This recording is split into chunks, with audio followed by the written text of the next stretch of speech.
Pemirsa, berapa sebetulnya jumlah korban yang diduga masih terjebak di reruntuhan bangunan musola Pondok Pesantren Al-Ghazini di Sidoarjo, Jawa Timur? Kita sudah tersambung dengan Bupati Sidoarjo, Bapak Subandi. Selamat sore, Pak Subandi. Selamat sore, Mbak Selvi. Baik, Bapak Bupati, berapa sebetulnya jumlah korban yang masih terjebak di reruntuhan bangunan musola Pondok Pesantren, Pak? Ini data yang masih ada yang belum ditemukan kurang lebih 91 orang, Mbak. 91 orang itu dari mana data itu didapatkan, Pak? Apakah dari orang tua yang melaporkan anaknya belum ditemukan? Di pondok ini sudah ada tim pendataan, ya, tim pendataan yang sebagian ini yang data yang sudah masuk-masuk, pengabsenan sudah ada semuanya, ya. Yang ini masih 91 orang, ini belum ditemukan data-datanya semuanya. Nah, ini masih menunggu yang 91 itu di mana saja, ini masih diupdate, ya, ini belum selesai semuanya. Seperti itu, Mbak Selvi. Iya, 91 itu kemungkinan juga mungkin sudah dibawa ke rumah sakit atau puskesmas ya Pak, jadi tidak semua di reruntuhan. Betul, betul Mbak. Ini betul, kita masih menunggu update-nya semuanya, karena kan juga pondok ini kan ya banyak ya data-data terkait santri itu. Kadang dia tidak izin langsung lari karena dengan kondisi yang darurat seperti itu, Mbak. Oke.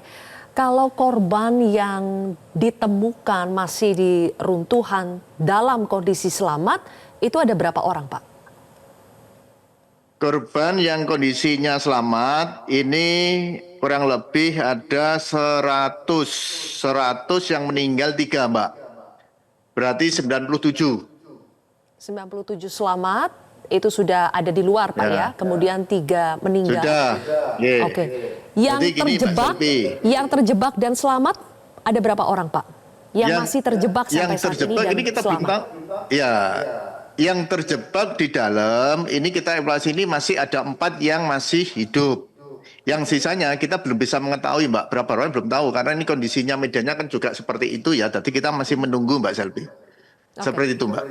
Oke, kami putarkan Pak gambar ini dari petugas sudah memberikan suplai oksigen dan air ya kepada korban yang selamat tapi masih ada dalam reruntuhan. Kondisi mereka saat ini bagaimana Pak? Apakah stabil? Apakah mereka juga terluka atau bagaimana? Kalau terluka pasti ya Mbak, karena ada keruntuhan, berarti tentunya ini sudah semuanya dari medis kita kerahkan semuanya, biarkan nanti untuk membantu terkait membantu pernapasan, minum, semua sudah terpenuhi semua standar medis Mbak, seperti itu Mbak. Oke. Pak, apa kendalanya? Bisa diceritakan bagaimana gambaran kendala yang dialami oleh petugas di lapangan untuk bisa mencari dan menyelamatkan korban yang diduga masih terjebak? Tadi gini Mbak, mulai tadi pagi jam 4.30 itu ada suara bunyi anak-anak ya yang merintih-merintih ya. Kemarin itu kan hanya satu ya. Satu sudah dikeluarkan, ternyata subuh tadi pagi ada suara anak-anak. Tadi akhirnya dicek ulang kembali, ternyata masih ada yang hidup itu ada 4. Ya seperti itu. Nah kalau kita melihat berapa saja di situ, tidak bisa karena di situ banyak ada apa ya namanya runtuh lantai 4, jadi semua terbengkalai dengan beton-beton itu, tidak kelihatan dari sana. Seperti itu Mbak. Oke, yang kami dengarkan kan alat-alat berat sudah didatangkan Pak ya, ada kren, ada eskavator. Tapi karena masih sangat rawan dan tidak stabil kondisi beton-beton itu, jadi ini sangat menyulitkan proses penyelamatan ya Pak? Betul, jadi gini Mbak ya, karena di sini ini yang harus kita lakukan adalah satu menyelamatkan manusianya dulu ya. Kalau itu sudah kita selesaikan semua, baru alat-alat berat kita kerjakan untuk evakuasi yang sudah meninggal. Nah selama ini kesulitan kita karena masih ada yang hidup, tentu alat-alat semuanya tidak berani kita jalankan. Takutnya apa? Nah nanti gerak semua, kasihan nanti yang menolong di bawah itu. Karena dengan kondisi yang sangat berat dan tidak memungkinkan kita menggunakan alat berat. Karena ini harus manual. Seperti itu Mbak. Oke, berarti sekarang fokusnya adalah menyelamatkan 4 orang yang masih hidup dan terjebak di reruntuhan. Apakah sudah diketahui Pak identitas dari keempat-empatnya?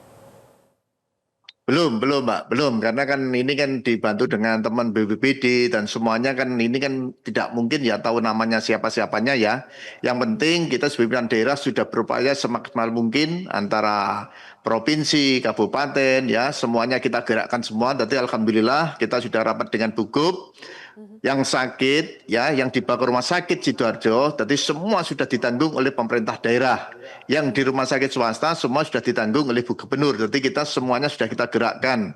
Dan hari ini mulai kemarin kita juga membuka dapur ya, dapur umum ya, biarkan nanti relawan semuanya ya yang kerja di sana itu tidak sampai nanti kesulitan terkait makan dan lain. Ini sudah kita lakukan mulai kemarin jam habis maghrib ya sampai hari ini, karena hari ini terus kita bekerja, mudah-mudahan dengan doa masyarakat semuanya dan ini segera kita selesaikan. Yang penting kita selesaikan, kita bantu semaksimal mungkin ya, setelah itu baru kita nanti kita bantu yang tidak ada Mbak, seperti itu Mbak. Oke, baik. Dan mengingat ada golden time ya Pak, mereka tidak bisa terlalu lama lagi untuk bertahan di situ tanpa adanya suplai oksigen dan makanan yang cukup.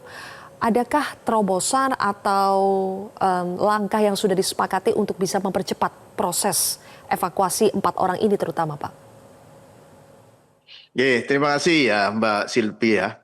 Tadi kita ini kan manual ya Mbak Silvi ya. Tadi tidak bisa kita menggunakan alat sebagai percepatan. Tadi alternatif yang kita lakukan manual, gimana nanti dengan anak ini kena apa namanya beton, berarti ini hanya menggali bawahnya saja. Menggali bawahnya saja. Yang kemarin saja ini mulai habis maghrib satu ini sampai selesainya itu subuh Mbak, baru selesai Mbak. Nah, ini tadi digali dengan manual, kita juga menunggu. Mudah-mudahan nanti teman-teman dari BPD semuanya ini gerak cepat. Ya insya Allah nanti ini bisa berjalan dengan baik dan sesuai dengan hasil mapping kita bersama. Harapannya seperti itu. Tapi tidak bisa kita pakai alat dan lain. Kalau kita pakai alat tambah gerak, ya nanti mengkhawatirkan yang membantu yang di lorong itu. Yang jadi kekhawatiran kita seperti itu Mbak. Karena tadi pagi sudah dicoba pakai alat, ini gerak semua. Gerak semua. Tadi tidak berani untuk sementara. Tadi sementara tetap manual sebagai percepatan untuk menolong 4 orang itu. Oke. Kemudian dari 97 korban yang selamat Pak, apakah sebagian besar sudah pulang ke rumah masing-masing? Yang korban yang sudah selamat ini sudah kembali ke tempatnya masing-masing ya. Yang masih sakit ini masih dirawat inap, ini ditanggung semua oleh Pemda. Semuanya tadi dari keluarga tidak perlu ada kekhawatiran dan lain ya, karena ini adalah musibah, kita adalah punya tanggung jawab bersama. Biarkan nanti dari korban dan keluarga ini betul-betul bisa menerima dengan baik, namanya musibah ya Mbak ya. Mudah-mudahan nanti dengan pelayanan yang semaksimal mungkin dari daerah Kabupaten Sidoarjo maupun dari Bugub ini untuk membantu pihak keluarga korban, seperti itu Mbak. Baik, Pak, apakah sudah bisa disimpulkan apa sebetulnya yang menyebabkan bangunan lantai 3 musola yang sedang dibangun ini ambruk?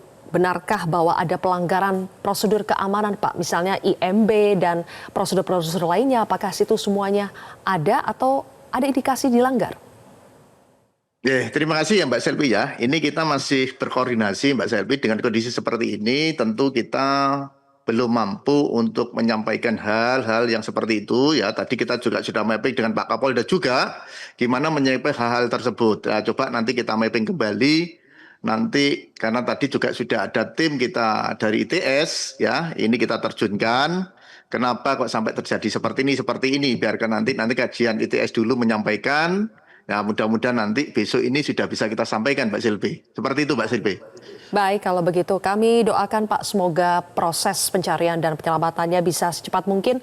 Terima kasih Bapak Bupati Sidoarjo, Bapak Subandi sudah bergabung di Metro hari ini. Jelajahi cara baru mendapatkan informasi. Download Metro TV Extend sekarang.